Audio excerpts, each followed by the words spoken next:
There are men who rebuild after disaster, and men who lie about being fine. For a long time, I pretended to be the second kind. The night shift in the church basement began the way it always did, with the building settling above me, the radiators yawning in old metallic breaths, and the smell of sawdust clinging to my clothes like a second skin. I swept the floor by habit, even though it never stayed clean, and unlocked the dented metal toolbox that held the few tools the fire hadn't taken. The blue hour pressed against the high basement windows, thin panes that filtered the world into damp streaks of moonlight. It was quiet here, quiet in a way the rest of my life wasn't. The fire had left me homeless, jobless, and hollow in places I didn't know could feel emptiness. One mistake, one blaze, one accusation that stuck like soot in my lungs. The world had been loud that day. Sirens, shouting, crackling flames. After that, the silence felt like punishment. People from a neighborhood came down to the basement for small repairs. Broken chairs, sticky drawers, wobbly stools, cracked keepsakes. They placed them on the bench like offerings, and I fixed what I could. Not for money, not for reputation, for survival. Because repairing something, anything, made me feel less ruined. Tonight, it was a rocking chair. Old, ash dark, a survivor. Like me. I ran my thumb along the splintered rail and exhaled. All right, I murmured. Let's see what's left of you. The chair didn't answer, but the wood did. The way it bowed slightly under pressure, the grain whispering its fractures, the stubborn joints resisting separation. Everything spoke if you listen long enough.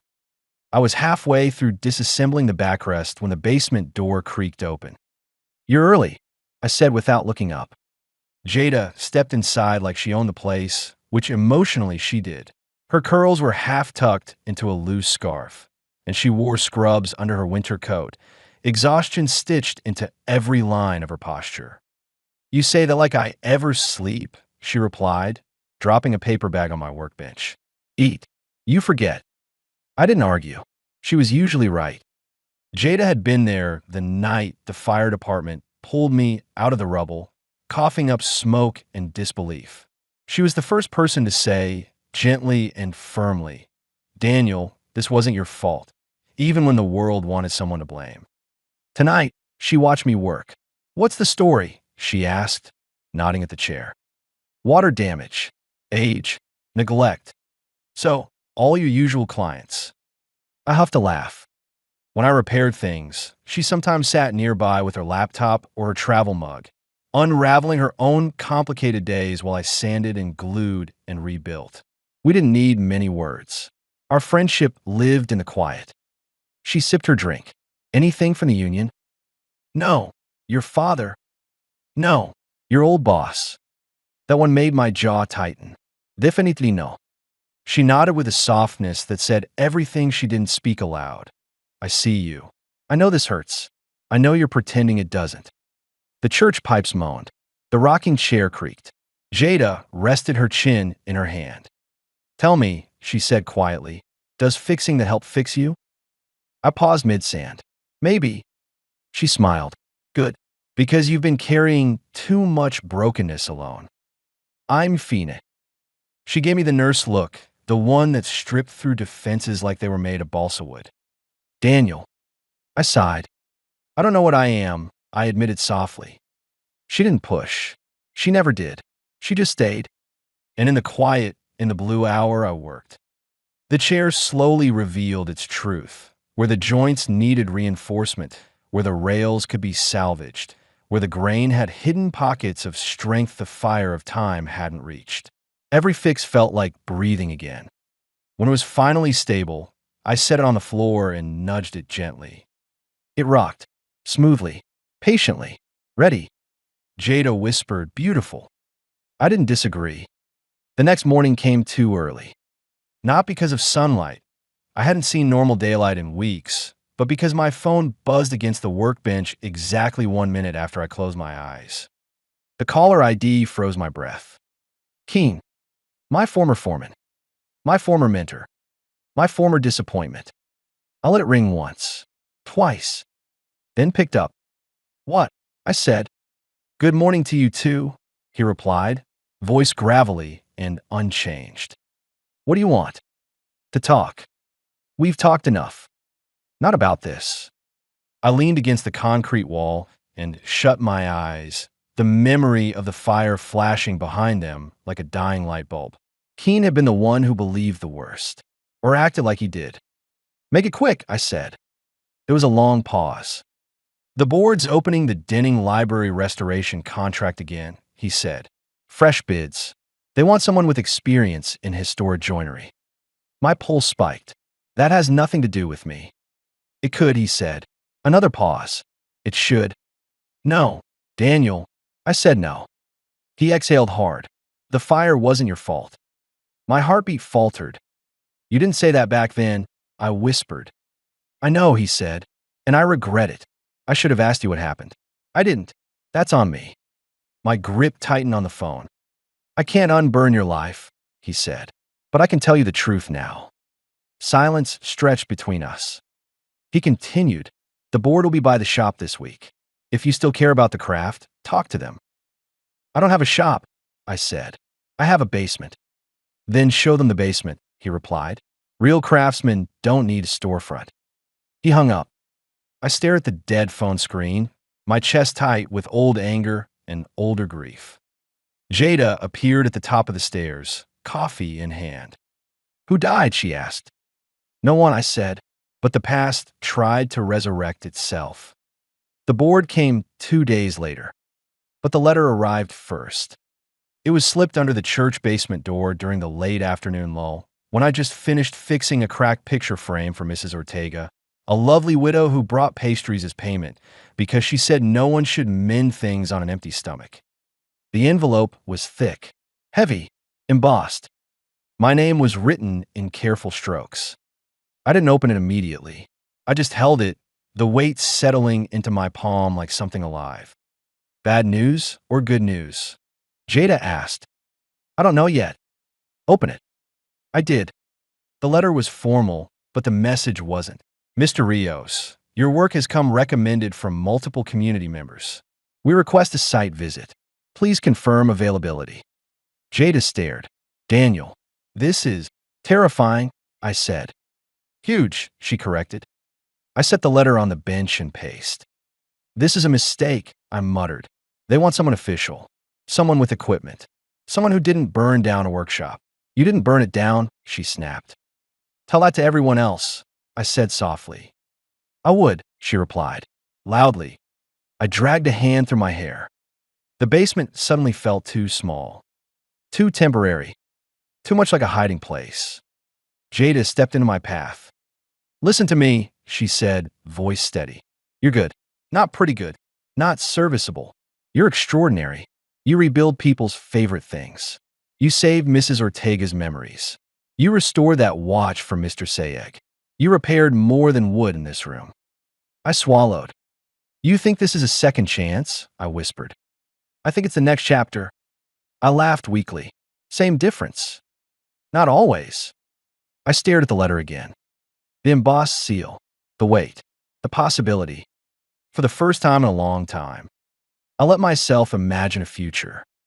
The board didn't wait long. 2 days after the letter, footsteps echoed down the church stairwell, firm, deliberate, unafraid of dust or dim light. I wiped my hands on a rag and tried to make the basement look less like a bunker of lost dreams. Commissioner Hale arrived before I had the chance to reorganize the clamps. She wasn't tall, but she carried authority like a well-worn coat, comfortable, familiar, and unmistakably hers. Her gray streaks were neat, her coat practical, and her eyes scanned the shop like she'd already begun an evaluation. Mr. Rios? She asked. That's me. I'm Commissioner Hale, Historic Preservation Board. She extended a hand. May I see your work? I swallowed. Here it was. No hiding now. Of course. She walked to the workbench, with a rocking chair weighted polished and sanded. She ran her hand along the armrest, her fingertips tracing the freshly repaired joint. Beautiful, she murmured. Sympathetic repair. You kept the original lines. I try not to erase what matters. A good restorer never does. She studied the room next, the pegboard tools, the handmade vise, the reclaimed lumber stacked in neat bundles. Her eyes paused on a small drawer I'd refinished last night. You did this dovetailing by hand? Yes. No heat, no router. Just a chisel and patience. Her mouth twitched upward. Then she turned to the rocking chair again, lifted it slightly, and tested its balance on the floor. It rocked smoothly, old wood carrying new strength. She nodded once. This is fine work, she said. Better than fine. I exhaled a breath I hadn't realized I was holding. Then she said something that sent a tremor through my chest. Tell me about the fire. I froze. Her voice didn't accuse. It simply asked, which was worse? I steadied myself. It wasn't my fault. I know that sounds defensive, but she raised a hand gently. I'm not investigating you. I'm assessing you. I blinked. She continued, restoration requires trust. I need to know the craftsman understands damage from the inside out. My throat tightened. I chose honest words, even if they scraped going out. The fire took everything, I said. My shop, my career, my name, for a while. It burned through more than wood. She nodded slowly. And what did you do next? I built here. I gestured around the basement. Started fixing things for people in the neighborhood. Small things. Sometimes small things are the only things that listen. A silence stretched, thoughtful, not empty. Finally, she said, you understand loss. Edo. And repair. I nodded. She exhaled softly. Good. The Denning Library needs someone who understands both. My heartbeat kicked. You want me to? I'd like you to present a proposal to the board, she said. Your approach, your philosophy, your vision. Your past does not concern me unless it shapes your work. And from what I see, it does so beautifully. I swallowed hard. Will you do it, Mr. Rios? Yes, I will. Good. She stepped toward the door. I'll expect your presentation Monday. Then she paused. And Daniel? Her voice softened. Stop apologizing for surviving. For the next 3 nights, the church basement became a courtroom, a stage, and an arena all at once. And Jada was the judge, audience, and executioner. She crossed her arms as I stood holding sketches of the library's stained beams. Again, she said. I literally just finished. Again. This is torture. It's preparation. It's abuse. It's love, she said flatly. Now start.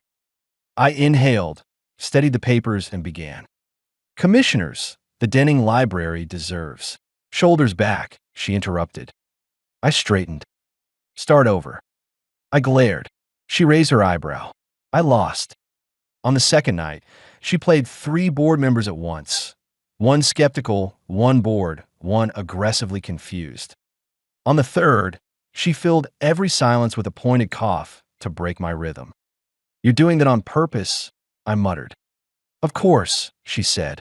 You won't get silence in the chamber. Might as well train with chaos. On the 4th night, something shifted. I stopped reciting, started speaking, started believing my own words again. The library wasn't built to be modern, I said, pacing the room. It was built to be timeless. We don't erase that. We reveal it. Jada smiled, not mockingly, not teasing, proudly.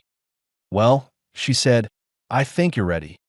I wasn't, but she was right. Readiness isn't a feeling. It's a choice. Issues. The municipal chamber felt enormous. The kind of space built to make a man feel small. The board sat on an elevated dais, their expressions a mixture of curiosity, fatigue, and the kind of gentle skepticism reserved for people who show up without suits. My palms were damp. My throat felt tight. The microphone glared up at me like a spotlight made of metal. Commissioner Hale nodded as I stepped to the podium. Whenever you're ready, her eyes said. I unfolded my pages, and then I didn't read them. Instead, I looked at the room and spoke. The Denning Library was built by craftsmen who believed beauty and strength were the same thing. That a joint wasn't hidden, it was showcased. That wood wasn't decoration, it was legacy. A few eyebrows lifted. I continued. I'm not here to modernize your history. I'm here to bring it back to life. Carefully, patiently, honestly. Something in my voice steadied. Something long buried, but familiar. Passion. I fix things that people think are too far gone, I said. I've seen wood that everyone gave up on. I've seen beams so dark with age they look dead. And I've learned this.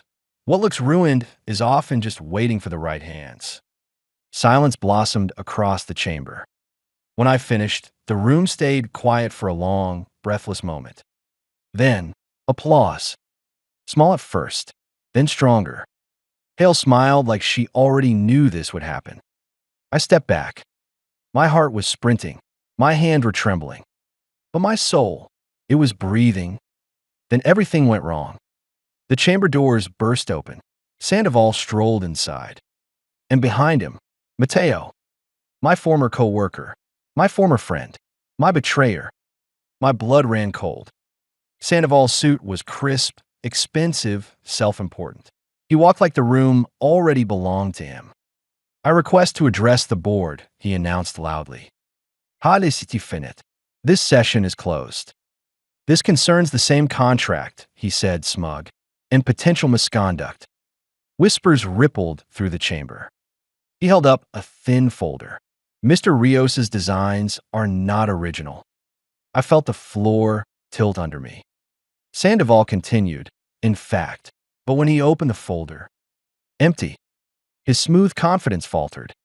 He flipped through the pages again. Nothing. Then Mateo stepped forward, eyes wet, jaw clenched, hands shaking. He met my eyes. And finally, he spoke the truth. The designs are Daniel's, he said, voice cracking. I stole them. I submitted them under our company name. Sandoval knew.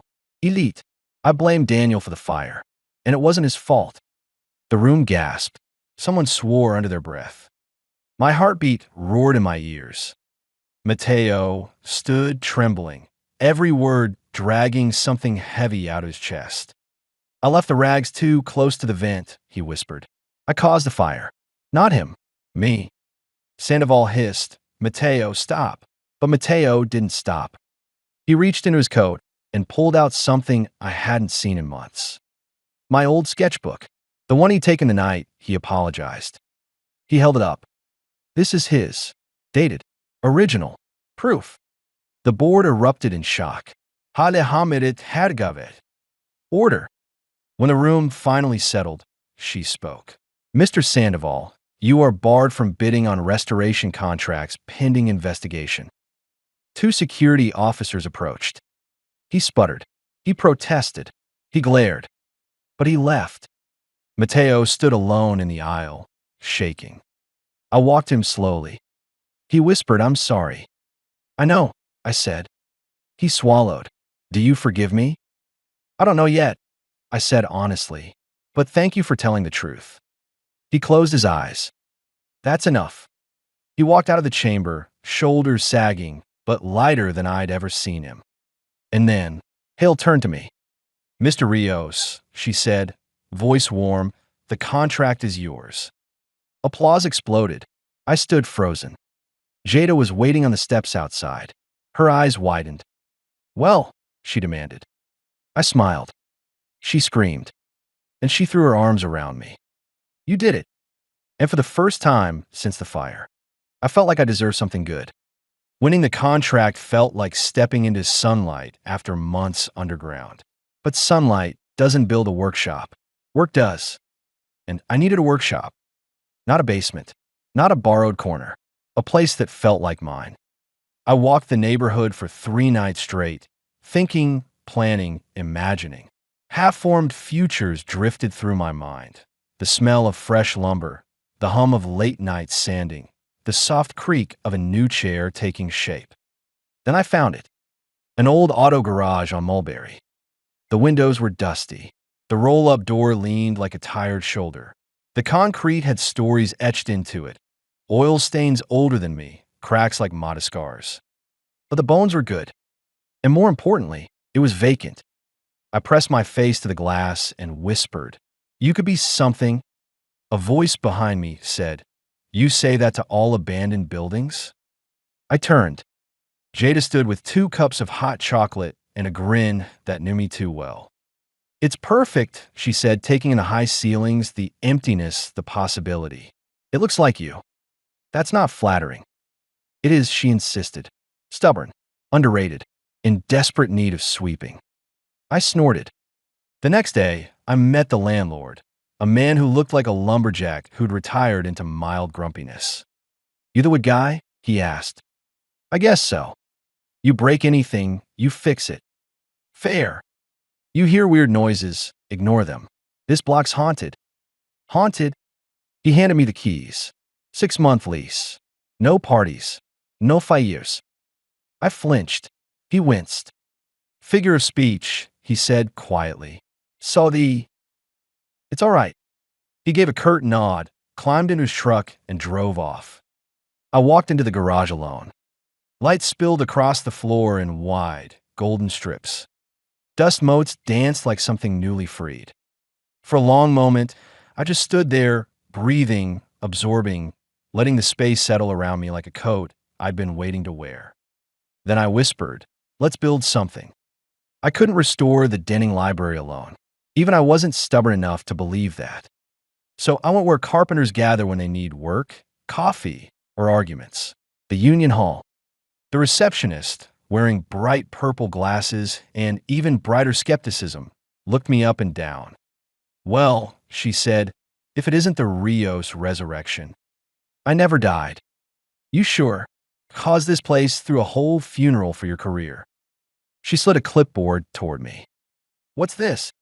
"Job posting. You're hiring, right?" I blinked. Is that allowed?"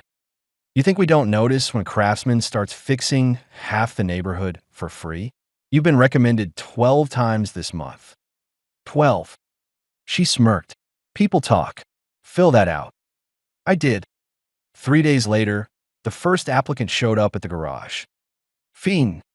A mountain of a man with a beard thick enough to hide a family of squirrels. His hands were cracked, his shoulders broad, and his voice sounded like gravel, trying to sound polite. "You the guy who told Sandoval to choke on his lies?" he asked. I blinked. "That's not exactly what I said." "Whatever. I like your work. I want in. Can I see your portfolio?" He pointed at his hands. "This is my portfolio." He wasn't wrong. "You're hired," I said. He nodded once. "No regrets later. Only if you steal my clamps." "Clamps are sacred," he said gravely. The second applicant was a surprise. A kid named Eli, barely 20, shaking like a leaf before a storm. I know I don't look like much," he stammered, "but I work hard, and I don't steal or lie. Not usually. I mean, never intentionally." "Eli," I said gently, "do you know how to use a plane?" Mustly." I handed him a block plane and a scrap of oak. "Show me." He took a breath. Tried. Failed. Adjusted. Tried again. And then he made one clean, perfect curl of would peel away from the board. His whole face lit up. "You're hired," I said. "Wait, really? Don't make me regret it." He practically fell over nodding. The third helper was someone I hadn't expected. My father. He showed up without warning, carrying a thermos and his old toolbox. "I heard you're hiring," he said. "Not for emotional supervision." "Good," he grumbled. "I'm terrible at that. But every shop needs an old man who checks things and complains. That's not a job. It is if I'm doing it." I tried not to smile. I failed. "You in?" I asked. He nodded. "You can't pay me," he said. I wasn't planning to. "Good." And then he hugged me. Awkward. Tight. Quick. But a hug. We were becoming a crew. The Denning library didn't welcome us easily. Old buildings never do. The first week was scaffolding, measuring, cataloging, documenting. Finhandled structural assessments. Eli carried tools, eager to impress. My father supervised from his sidelines, grunting approval or disapproval like a foreman who transcended language. Then, on day 4, Finn shouted, "Daniel, you better get over here." I ran. He pointed at the base of the northeast wall. The wood darkened, softened, rotted. Not surface rot. Strukturalrot. Water damage had eaten through 2 joists and half the sill plate. Years of neglect hidden beneath cosmetic repairs. If we touched the wrong area the wrong way, the whole section could fail. We're going to need board approval for a budget increase, Finn said grimly. They won't like that. No one likes spending money on rot. But they gotta. I crouched, ran my fingers along the spongy grain, and felt something cold settle in my gut. This was bigger than expected, more urgent, more dangerous. We'll do it right, I said. Finn nodded. Damn right we will. The board meeting was tense. Voices rose. Questions flew. Is this necessary? Can we patch the area? Is this an exaggeration? Does it affect the timeline? But Hale stood beside me like a stone column. If we ignore this, she said, the building will fail within a decade. I trust Mr. Rios' assessment. You should too. She won. The budget was approved. Barely. But enough. Enough to begin. Enough to save the library. Enough to believe in the work again. We were making progress, slow, careful, precise, when the call came. Mom, voice trembling. Daniel, she whispered, your father collapsed. My body went cold. Is he alive? Yes. The ambulance took him to County General. They think it's his heart. I didn't remember the drive, just the panic, the helplessness, the dread. When I reached the ER, Mom was twisting a tissue into threads. She stood when she saw me, eyes red. He fainted near the dairy aisle, she said softly. One moment he was fine, the next. I pushed through the curtain into his room. He lay hooked to monitors, shoulder wrapped, face pale. He scowled when he saw me. Don't fuss. I sat beside him. You scared the hell out of me, I said. I scared myself, he admitted quietly. Those 3 words shook something loose inside me. We waited through tests and fear and long, heavy minutes. Finally, the doctor told us. A heart arrhythmia, not immediately life-threatening, but serious, manageable with rest, medication, caution. For once, he listened. Mom drove him home. I stayed until she insisted I rest. Back at the shop, Finn and Eli were waiting. Jada too. You okay? She asked softly. No, I said, voice cracking. But he's alive. She put a hand on my arm. We've got you. And we did the next day what carpenters do. We worked, steadily, quietly, together. And the library grew stronger, just as I tried to. By mid-month, the library was transforming. Eli became steadier, more confident, less shaky around power tools. Finn was a rock, tough love, sharp skills, occasional terrible jokes. Dad supervised from a folding chair, pretending to be grumpy, even as pride softened every line of his face. One afternoon, 2 familiar visitors arrived at the shop. Mrs. Ortega and Mr. Sayeg. She held the lovingly restored toolbox. He held the polished pocket watch. You rebuilt these, she said. Now you're rebuilding a whole neighborhood. Mr. Sayeg nodded. Your hands keep the past alive. That matters. Their words settled into me like warmth I didn't know I was missing. When they left, Jada stepped beside me. You realize you're building more than wood, she said, right? Am I? Yes, she said firmly. You're building trust, community, a life. I didn't have an answer, but she wasn't wrong. That night, under soft yellow lights, I stood in the garage alone and felt it. Roots. Real ones. Growing. Some projects are built with hands, some with will, some with both. The Denning Library became all 3. By late spring, we had stripped away a century of dust and negligence.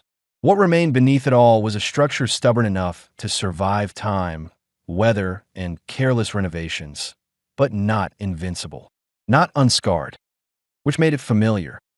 Finn handled the heavy structural elements, the joists, the sill plates, the weight-bearing heart of the place.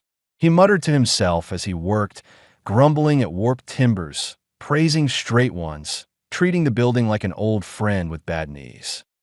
Eli learned quickly, sometimes too quickly. "Hey, Daniel," he called from the far corner. "Is this grain tier out? Or did the wood just hate me?" "Let me see." I knelt beside him. The bevel he'd cut wasn't wrong, just eager. The kind of eager that presses too hard, too fast. "Light passes," I said gently. "Don't force the cut. Invite it." "Invite it," he repeated, as though the wood had social rules. "Got it." My father snorted from across the room. "You sound like your mother when she's kneading dough." I shrugged. "She makes perfect bread." He grunted, but a smile tugged his mouth. We worked side by side, 3 generations of stubbornness, talent, and trauma in one room, and the library listened. Every repaired joint seemed to release old tension. Every new beam corrected years of neglect. Every polished surface reminded me why I'd fallen in love with woodworking in the first place. Not for the craft, for the quiet, for the truth that would never lies. On Friday afternoons, Commissioner Hale visited. She always walked the site with a mixture of pragmatism and reverence, running her fingers along new moldings, inspecting corners, testing stability with the trust of someone who understood what good craftsmanship meant. "Your joinery is exceptional," she said one day. "Thank you. It's rare to find restoration that respects the original structure. I grew up learning that the original tells you how it wants to be treated." She paused, considering that. "You see buildings the way surgeons see patients. Surgeons don't use chisels. Some should." We shared a quiet laugh. Then her expression gentled. "How's your father?" "He's calmer, slowing down. Willingly, not even a little." She smiled knowingly. "Rest is hard for men who built their lives with their hands." I didn't say it out loud, but I felt the truth of it like a pulse beneath my ribs. As summer warmed the city, the library's internal bones finally aligned. The major structural repairs were done. Now came the finishing work, the kind of delicate, precise details that make or break a restoration. Trim, paneling, hand-carved moldings, balusters that needed returning, stair treads worn smooth by decades of shoes.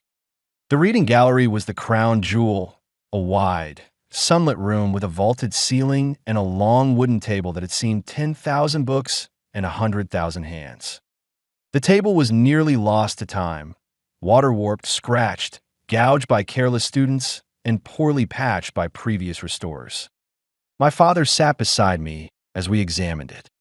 "She's tired," he said softly. "So am I. Not the same thing." I smiled faintly. "You think we can save it?" He ran a finger along the grain. "Look, see that?" I leaned closer. At first I didn't notice anything, then I saw it. A faint, tight curl of grain near the center. Tension grain. Hard, stubborn, resilient. "She didn't break," he whispered. "She bent. She held." Something in my chest loosened.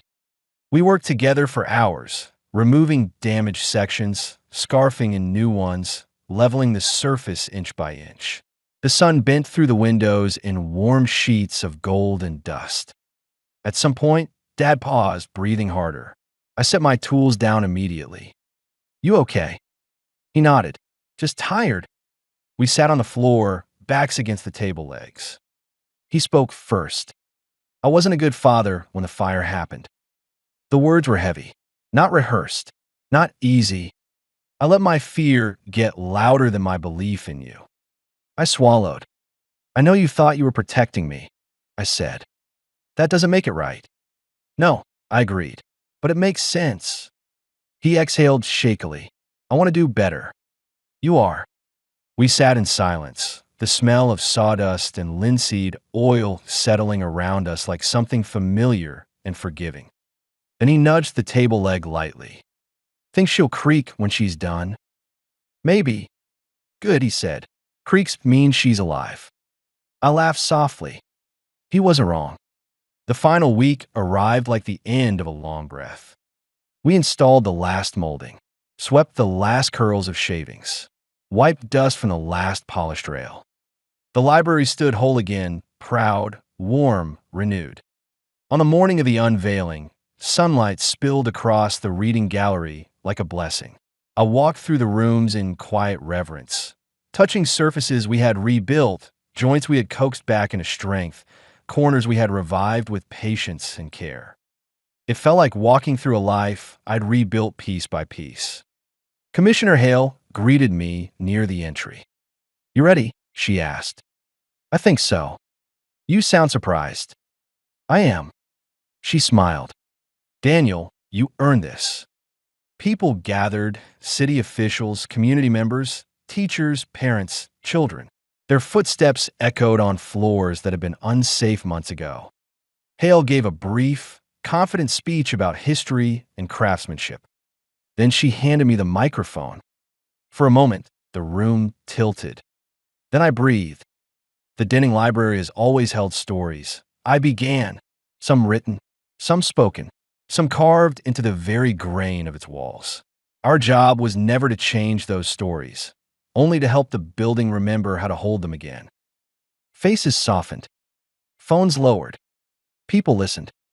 This place taught me that what breaks can be mended, what burns can be rebuilt, and what's worth keeping is worth restoring. Not just in wood, I paused, but in people. Silence, warm and full. Then applause. Not loud, not explosive, but heartfelt. The kind that fills a man's chest instead of his ears. Later, when the crowd thinned and the noise settled, I walked to the table my father and I had saved. I placed my hand on the smooth surface. It didn't creak. It held. Just like him. Just like the crew. Just like me.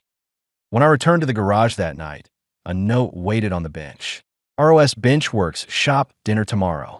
No excuses. We're something without sawdust. I laughed. Then I turned off the lights, stood in the quiet shop, and let the day settle into me like a weight I was finally strong enough to carry.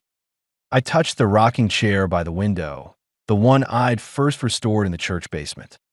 It rocked gently in the dimness. Alive, steady, forgiven. And as the night closed in around me, warm and sure, I whispered the truth I finally believed. We rebuild. We endure. We rise. Good wins, slowly, quietly, inevitably.